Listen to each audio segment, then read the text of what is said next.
Broad dead মানে মৃত অবস্থায় আনা হয়েছে, সেরকম সিএমএইচ এর মৃত অবস্থায় আনা হয়েছে 11 জনকে।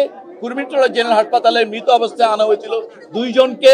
আমরা একটু অবশ্যই আমরা আজকে খুবই দুঃখ নিয়ে আপনাদের সামনে উপস্থিত হয়েছি। এই ঘটনাতে ইতিমধ্যে আপনারা জেনেছেন প্রায় 100 থেকে 150 জনের মতন আসলে অগ্নিদগ্ধ হয়েছেন। তারা প্রাথমিকভাবে বেশ কিছু হাসপাতাল ওই অঞ্চলের এবং সিএমএইচ এ তাদের নিয়ে যাওয়া হয়েছিল।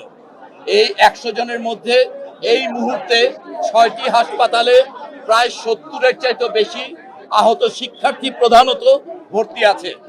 এছাড়া বিভিন্ন হাসপাতালগুলোতে ব্রড ডেড মানে মৃত অবস্থায় আনা হয়েছে, সেরকম সিএমএইচ এর মৃত অবস্থায় আনা হয়েছে 11 জনকে।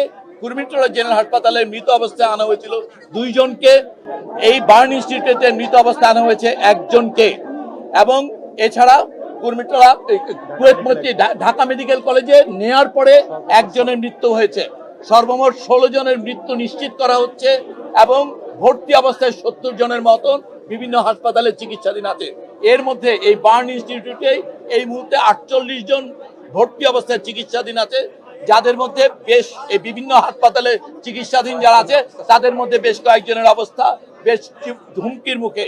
ইতিমধ্যেই একজন পাইলট যিনি ছিলেন ওই বিমানের, ওনাকে সিএমএইচ এ নেওয়া হয়েছে, সেখানে ওনাকে আইসিইউতে উনি আছেন, ওনার জীবনও সংকটের মুখে।